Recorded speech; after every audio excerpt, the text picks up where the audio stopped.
It's the Holy Hour podcast, the bi-weekly All Cure podcast, that is. Welcome, and hope everyone's doing well out there. I'm Gavin. Thanks for joining us. And we're still stewing in it over here. The Cure just played their 5 shows in Sydney at the Opera House. Legendary Opera House, I must say. And where they honored 30 years since the release of their epic masterpiece, Disintegration. There's been a lot of Disintegration talk, but it never gets old. And we feel like we couldn't roll this show along without addressing what happened out there in Australia, the wonderful land of Oz. And we hope everybody, first off, that went and traveled to the show made it back safe. And for all the Australians that may not have had to travel quite as far, I hope they still made it back safe as well. And everybody had a great time. As a guy that was sitting on his ass over here in the U.S. and not able to go to Australia, it sure looked fun. It really looked like a great time for me. And I feel like the shows went as a success as far as I could tell. There were clips floating around as they unfurled slowly in the pairings.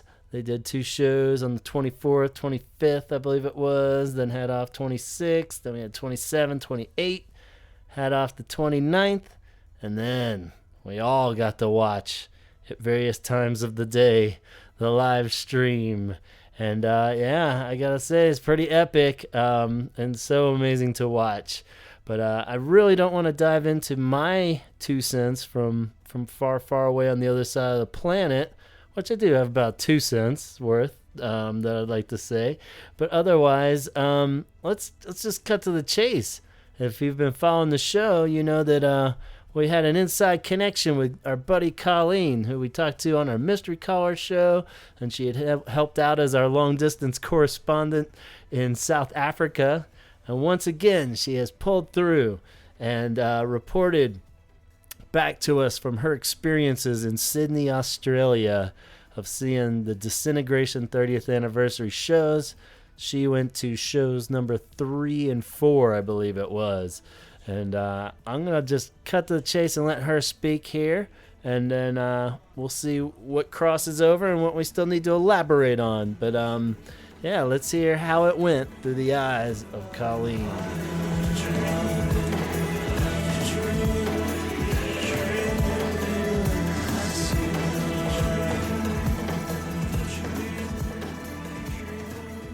Hi again, this is Colleen, the one who recorded her thoughts a little bit ago on the Cure concerts in South Africa. I'm in Sydney now. I attended 2 concerts for Disintegration's 30th anniversary at the Sydney Opera House on Tuesday, May 27th and Wednesday, 28th. I've taken a little bit of time to collect my thoughts. Thought I would try to do a quick recording while I'm in Sydney, because I'm actually leaving very shortly for the airport. I'm not sure how good an idea this was, but I'm actually in the Royal Botanic Gardens. I did my last recording for South Africa from the Botanical Gardens in Cape Town.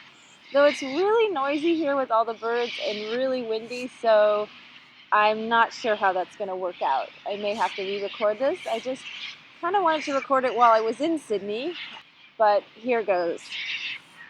So I wanted to start this little contribution to the podcast talking about the intention that I set for myself before leaving for Australia. Disintegration is a really meditative, deep, soul-searching album for me. It has a beautiful flow, yet it still manages to have pop songs that were hits on their own. And for me, the trio of Prayers for Rain, Same Deep Water as You, and Disintegration are just a perfect flow of emotion and beauty. Over the years, my favorite Cure album has always been either Faith, 17 Seconds, or Disintegration. I go back and forth. I just love them all. But Disintegration holds a special place for me because of its timing in my life. As I mentioned in my previous contribution, I discovered the Cure during the Kiss Me, Kiss Me, Kiss Me era, and I immediately got all I could of their back catalog, at least what was available to me in California in 1987, 1988. In 1988, I was convinced that the Cure were no longer a band and would never make any more music. They were broken up. and Kiss Me, Kiss Me, Kiss Me was their last album, and I had just missed out. This was before the internet, so it wasn't easy to know what a band was up to. I had no idea that they were in the studio making a masterpiece. Then one day I was listening to the radio, and this song came on that really got my attention, and I thought, could it be? No. And then I heard Robert's voice come in at about 2 minutes 30, and I just jumped up, flew across my bedroom, and pressed the record button on my tape deck. I was just over the moon. I listened to that clip of the remaining 2 minutes and 30 seconds of Fascination Street constantly until the album was finally in the stores.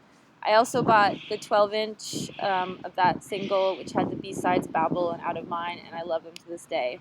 And Prayer Tour was the first time I saw them live, so just this era has a lot of significance for me. So back to my intention, I wanted to be as present as I could. I just wanted to relax, soak it all in, let the music just wash over me. This was also out of respect to all the fans who could not get tickets. I wanted to appreciate in the moment how lucky I am to attend this show. How special it is to see them in a 2,000-seat venue with amazing acoustics. How amazing it is to hear a set list made for die-hard Cure fans. And as part of this, I tried to avoid reading reviews or watching videos that were posted online from the Friday and Saturday shows. Of course, since I didn't completely shun social media, I got some snippets of information. I also gave some thought to videoing during the concert. I'm a little old school and I have mixed feelings about videoing on smartphones during the show. I remember the days when they confiscated camera equipment and people did all kinds of things to sneak them in. I saw the request from the Sydney Opera House and Robert Smith not to video during the show, and I decided to give it a try. I did sneak a few pictures just for the memory, but it seemed like everybody else was doing the same. You would see a few phones pop up here and there, but not the sea of screens you usually get. And I have to say, it was really nice. So again, I have mixed feelings on this. We all want to share everything, but when everybody's trying to record to potentially share, it loses the moment a little bit. So I just want to reiterate how special these shows are and how special it was to get tickets. I was really, really lucky. And I'm also really lucky that at this point in my life I can manage to make the trip to Australia from the US. I got 2 seats in the center of the 10th row for Monday and in the center of the 8th row for Tuesday. I have to say, seeing them in such a small venue is really a dream come true. By the time I discovered the band, they were already playing large arenas. I never thought this would be possible. The 2 nights that I saw, they opened with a short set of B-sides and rarities. The B-sides, man, never in a million years did I think I would hear Fear of Ghosts, Babel, Too Late, Out of Mind live. That was just really amazing for me. Then they did the full album in order, and it was just majestic. Then they came on for a quick encore with Burn, Three Imaginary Boys, and Pirate Ships. For the first night, as I mentioned, I had 2 tickets, and since I was there by myself, I sold it to a guy named Patrick, who I met through Facebook. Patrick really made my night. He's been a fan since his British boarding school days when he first heard of Forest, and he was just so grateful to get a ticket. Thank you, Patrick, for your enthusiasm and gratitude. It just made my night. And I'm sorry that I'm such a slow drinker and you had to drink so many beers to keep in sync with me. The crowd was pretty mellow and sat for most of the show, and I was actually okay with that, which surprised me. I'm going to be standing for a lot of general admission concerts and festivals this summer, and I kind of just liked sitting there, rocking in my seat, singing the words, and letting the music just wash over me. I really love this lineup. Robert sounds so strong. Reeves, Robert, and Simon really gel on stage. It's just really wonderful to see them interact, and as Simon runs across the stage to share some words with Reeves, or just they have these little mini, I don't know what, I'm not a musician, so I don't know what they're doing, but they have these little mini jam sessions where they get really close and they play together, each looking very intently at their instruments. I just love it. And being in such a small venue, you can see all these details. You can tell that Robert feels every word he sings, even though he's sung them a million times. The expressions he makes, the hand gestures, it makes it all so vivid, which is the name of the festival, by the way, here in Sydney. My favorite part of the night was after the funky, sort of upbeat Fascination Street, the deep dive into despair with Prayers for Rain, Same Deep Water as You, and Disintegration. I was in the moment for every second of those songs. It was just beautiful. Then in the encore, I'll just relate a little funny moment that happened. Roger was kind of off there for most of the show with his, at his keyboards. He's not as mobile as the others. So I didn't see him really interacting a lot with the rest of the band members. But during Three Imaginary Boys, kind of stood off to the side, out of the spotlight and the shadows. Just looked really sad because he didn't have an instrument to play. But then when the music picked up again, he stepped back into the limelight, brought out his tambourine, and started to play his tambourine along with the music. But it was kind of fun. I don't know why I find it funny, but I like these small moments. The mic was placed on his keyboard, was placed too close, and he hit it with the tambourine, and it was definitely audible to the audience if they were paying attention. And he just looked over at Robert like, oops, and just started laughing. And so, I don't know, I just enjoy those small moments. You realize they're real people, and they're having fun up there, and it's just really nice to observe. Now, for the second night. And here's where I'm going to deviate from my intention for a bit. To anyone who went to any of the shows, is not a serious Cure fan, not familiar with Disintegration, or only knows Love Cats and Friday I'm in Love, or expected to hear the pop songs, I'm going to say it right now. You stole your ticket. And this is really hard for me to say, but I just want to say fuck you to those people. You ripped somebody off. Now, this is very out of character for me. I'm not generally an angry person, and any negative energy I have is usually directed towards myself. But I'm really angry that people desperate for tickets, and not just people from abroad, people from Sydney, local people here couldn't get tickets. Missed out because others got some sort of tourism promoting freebie ticket. And I'm really sorry that the Cure were pawns in this. I sat next to a couple on the second night who got their tickets for free from work. And these were good tickets. 8th row, directly in front of Robert Smith. I had bought a poster, and I put it on the floor. So I was trying to be friendly and make chit-chat, and I asked the woman if she would remind me not to forget it after the show. She said that they were probably leaving early because they had read the reviews. I felt like daggers were coming out of my eyes. And, she explained that they're not really fans, and they got the tickets for free. I was at a loss for words. I took a deep breath and tried to be diplomatic and explain that this is a really important show for Cure fans, and that there are thousands of people who would have loved to make this show, and that the people who wrote the reviews don't understand what this means. I wanted to just go off, but I held myself back because I have to sit next to these people for the rest of the show.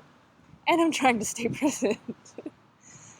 I tried to make some chit-chat with her. This is before the band came out, and she's like, they were late, and she was upset that they were late, and then asking how long they're going to play, and I said, well, probably to 10:30, and she, I have to get up really early for work, and I have a yoga class at 5:45. I was just like, fuck off. Why are you here? And I continued to try. That was me internally. I tried to continue to explain how significant this is, and she said she'd never heard the album. She didn't know the album Disintegration. And then I tried to explain a little backstory that they first played the album for record execs. They said it was career suicide. And she interrupted me and said, oh, so they never released this? I was dumbfounded. How can you think that this album was not released? Their most successful to date album. And you're here sitting in these awesome seats, and there are thousands of people who couldn't be there. So, yeah. So then I decided to talk to the lady on my other side, since the Cure was a little bit late. And she was a really nice fan. It was cool. Her husband saw them at Trinity College in Ireland in 1981, which was pretty cool.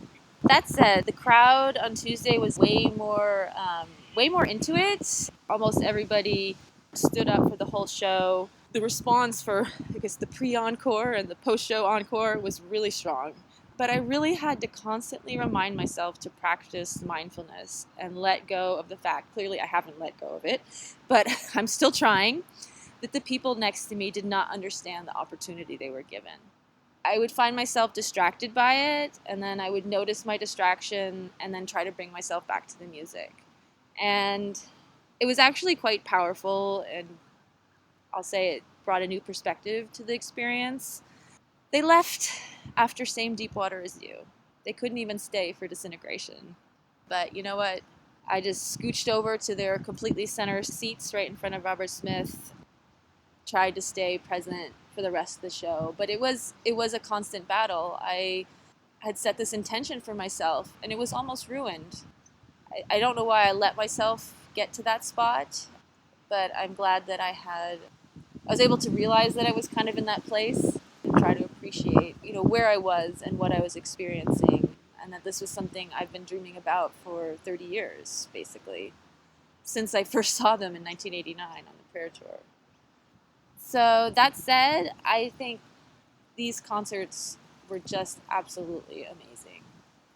There may be some critics out there and non-fans who don't understand, but that wasn't the point of the concert. And I really hope that the band knows how much this means to fans and how important it is to do these little one-off things.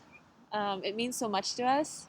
And I think they get it. I mean, one of the things I love seeing the band up there, especially Robert, is just how genuinely appreciative he looks. He takes this time to walk across the stage, look at everybody in the audience, hold his heart. It's just really wonderful. And I know it doesn't come from a place of ego. He's not that type of guy. I think he can't believe that this is his life, and he's worked so hard for this, and is just compelled to make beautiful music, and to have people also love it so much back is really amazing. And I think he feels that too. And I think if I'll end this by saying, again, my intention was really to be in the present, in the moment, for this beautiful, flowy album. And though I had some distractions, it forced me to practice that. And I think Robert was in the moment too. It was just so beautiful to watch. I hope they do it again. This may be just a one-off thing. I'll definitely try to make it if they do. And so that's it for me. I have to run off to the airport, and hopefully the wind and birds weren't too loud in this recording. You'll probably hear more from me. I'm going on a big Euro trip. I should call it the Curo trip. If there's interest, I'll try to post some things from my adventures in Europe. I'm going to see The Cure 7 times, including Malahide in Ireland, and the rest are festivals. So I don't have super high hopes for that, but I'm really excited about the Malahide one in Ireland. All right, signing off, running off to the airport. Talk to you soon.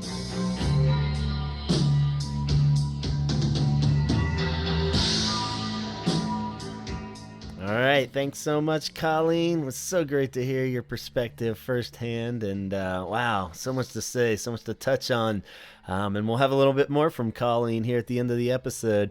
But yeah, just to touch on what you said, first off, of course, no worries on the sound in the botanical gardens. It was great to hear all those crazy exotic Australian birds contributing to the review as well.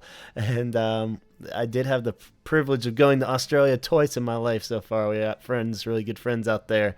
And one of the 2 times we stopped in Sydney and got to wander around the gardens there right outside the Opera House. And it's so beautiful there. I loved it. And even just the plants totally look like some kind of Star Wars sci-fi plants. You wouldn't imagine they'd be that crazy different looking, but everything just is so like cool and looks like something out of a sci-fi movie. But so yeah, it adds to the lo-fi indie nature, right, of this podcast. So no worries on the sound there. Thank you so much.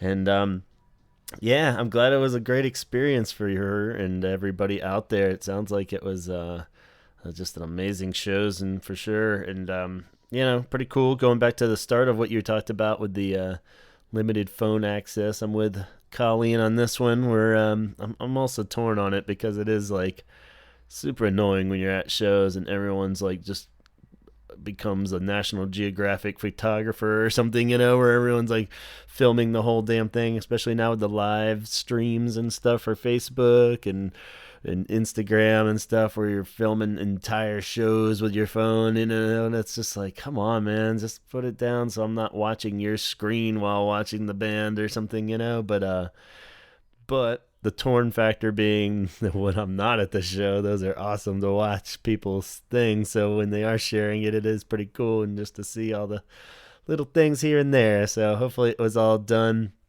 just right with the occasional snapped photo here and there and the occasional song. So I don't know what the answer is either. So I can't pretend to be all high and mighty and anti-phones at shows, but because I appreciate it when I'm not there. But I'm glad it all seemed to work out, and it did seem to limit it and make it a little more intimate for everybody that was there, despite the fact we didn't get quite as many photos online and stuff from everybody. But yeah, and that first night sounded pretty magical for Colleen, and I'm sure many others. And the whole set list and the bonus encore is just a dream come true. I mean, just to imagine those songs ever being played live is so, like, how everybody always makes their crazy wish list of like Cure songs, and like, man, could you imagine if they played Fear of Ghost? That would just be like all anybody would talk about if that one song was planted into a set, so it's pretty cool that it would be a whole encore set of those kinds of songs. So pretty amazing. I'm so sorry about night 2 with those people, even though I'm sure it didn't by any means ruin the evening, but it is so annoying when something like that just gets in your brain, and it does just take a little something away, and those people, good God, I'd like to think they were the absolute worst people in the venue. Unfortunately for Colleen, having them seated right next to her, but I don't know, there was probably a few others around, I'm sure, but it's just ridiculous, that idea that, you just get the free ticket and at least have the courtesy to lie and pretend you're a diehard fan when you're at something like that, like if I got like, let's see, what would be a good example? If I got, through my work, amazing tickets to see, what's a band she didn't even kind of like them, and she didn't even know Disintegration came out, so that would be like me going to, see like the 20th anniversary of Dishwalla playing, and I was like, sure, I'll be there, and yeah, so I don't know, man. I would at least feel so out of place being at a show like that if I was sitting next to a diehard fan, I would probably be like, yeah, man, can't wait. Boy, I hope they play some rare stuff, and then I would just be like, pretend I got a really important phone call and had to leave or something early, but maybe that's just the kind of person I am versus the kind of person they were. They didn't give a fuck about anything, apparently. But yeah, good Lord, if you don't even know Disintegration came out, that kind of ruins the whole point. And like you said, it's pretty much a slap in the face to all of us, and I include myself, because I was one of those people that couldn't get a ticket. Probably wouldn't have been able to make it, but I was going to try,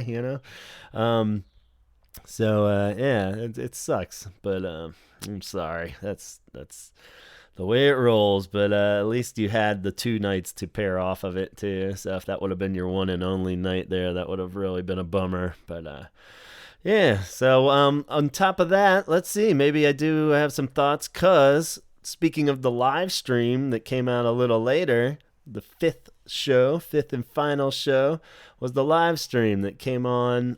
It was at 6 a.m. here in the Eastern U.S. time, and I lucked out that day. I was been trying to get some subbing work in here as the school year's ending. I'm substitute teacher, so I gotta grab them when I can, and they call in the morning sometimes if you can't book it in advance, and I was waiting. I was like, oh man, maybe I'll get to watch a few songs, but then have to head out to work. But luckily, since it's the end of the year, it's a little hit or miss at this time of year, and nobody called. So I was able to watch the first, and it was cool that they started with the encore of the rarities first. So as I was getting my little guy ready for his school day, eating our Cheerios and watching Delirious Night and all these crazy B-sides, Fear of Ghost, Out of Mind. And he was digging it. It was great. He was thinking that was a great way to start the day too. Unfortunately, after that, it's like, how could the day get any better? So I really just wanted to call it a day at 8 o'clock when it was all over. But yeah, it was so cool. I mean, it just what a great batch of songs. And I mean, it's just that idea that pretty much all those, it's guaranteed, will never pop up again. Maybe too late, or maybe they enjoyed them so much now that they will sprinkle a few in for the festivals and stuff. But definitely can't imagine like No Heart and Eston and stuff like that popping up ever in a set again.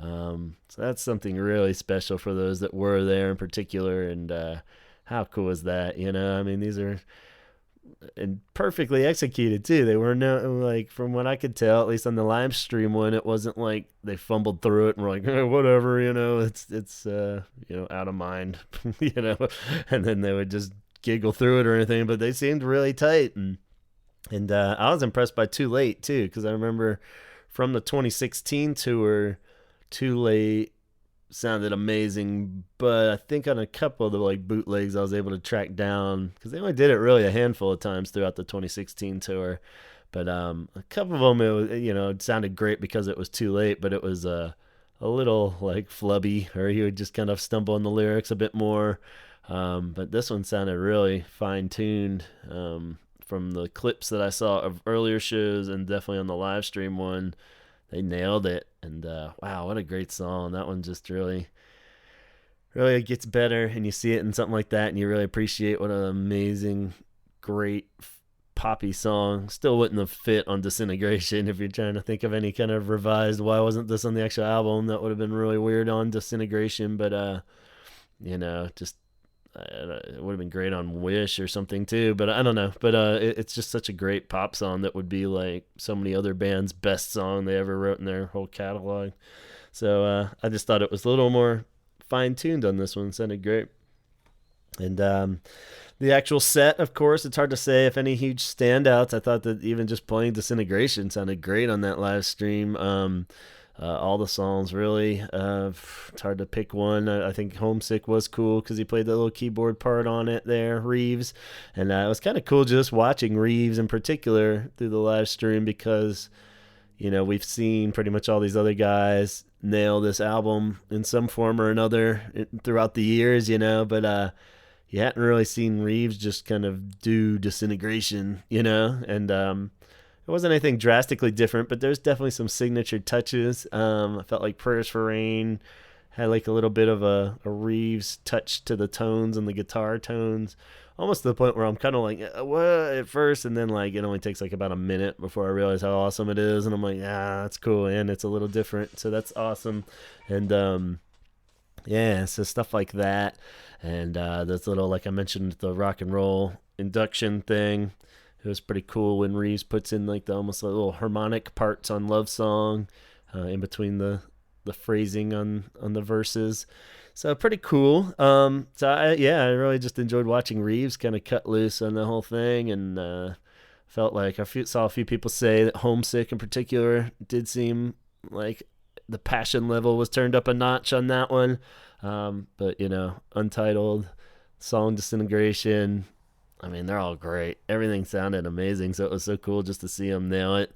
And yeah, and The Cure's always perfect for that when they're playing live. They don't really just play the album, where it's, it sounds just like the record. It's like it doesn't, it always sounds a little different, but it's not like they're changing it, doing the slow version of Fascination Street, or you know what I mean? They never change it up, but at the same time, it doesn't sound exactly how it always does. And I think that's what is one of the many factors making The Cure the greatest live band in the world. But anyway, we'll stay away from bold statements, but you guys are with me, right? Anyway, watching the whole thing too, I felt was like basically a 2-hour long commercial for how fucking amazing the Fender Bass 6 is. That thing is just brilliant, and to see it and its full glory all through the album of Disintegration is very cool. It's kind of a no-brainer to Cure fans that's all over that album, but at the same time, you kind of forget. I mean, it's basically on. Robert played it on every song except for 3, maybe, not counting the encore songs and the bonus ones. But actual Disintegration proper, I think there's only like 3 songs where he played his regular 6, his regular electric. And for the other one, he was using that National guitar that he normally always consistently uses for Love Song, but it's a weird guitar. Very curious to try one of those. But no Schecter for Robert over this whole show, which was a little unusual. Simon was still using his bass. But yeah, so it was the National guitar, the bass 6 Fender, and the 12-string Ovation was back. So yeah, felt like he had changed that up even, but was using the old classic Ovation 12-string. And even got me convinced enough to dig out my old regular 6-string Ovation and restring it and have that back in the lineup. So I got that back up, even though he makes them sound good. I'm not a fan of Ovations, but it was my first acoustic guitar, so a lot of sentimental value. And if Robert says it's cool, then it's cool enough for me.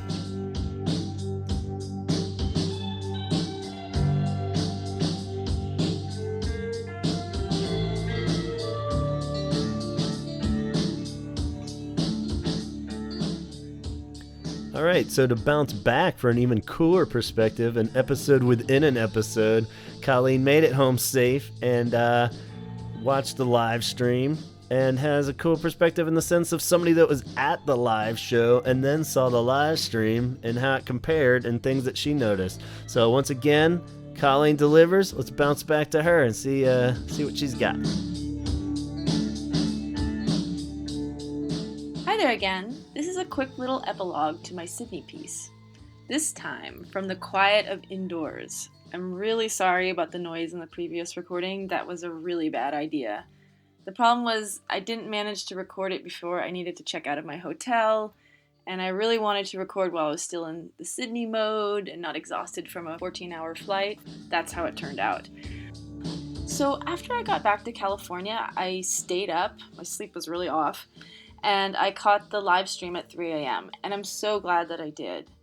It gave me another chance to watch the show with this intention that I had set, and I just loved seeing all the close-up shots of them playing their instruments. I loved all the details you could see, like, oh, Robert still wears his earring, or, oh, look, Reeves is playing keyboards.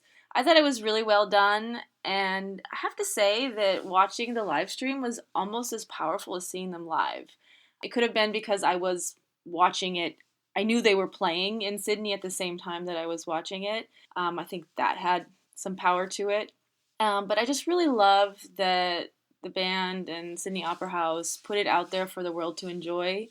And then I saw the outpouring of excitement from fans on social media, and it just absolutely confirmed for me how special these shows are for fans.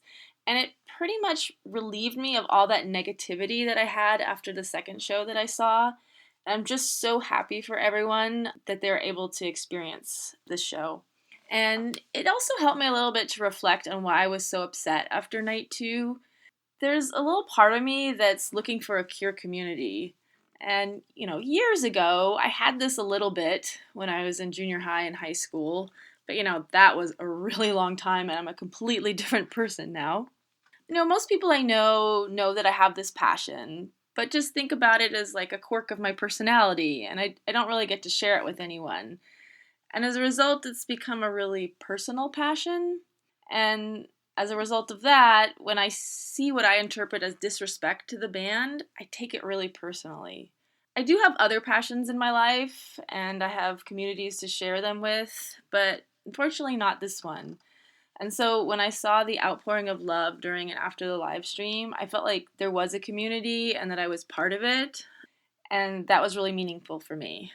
And as I sign off, I just want to say that the part of the live stream that meant the most to me was when Robert said, "I'm sticking to my guns with it. I'm not going to do the hits. Although they're all hits in their own way in some alternate universe." Thank you, Robert and the rest of the band. Thank you, you get us, and it means so much.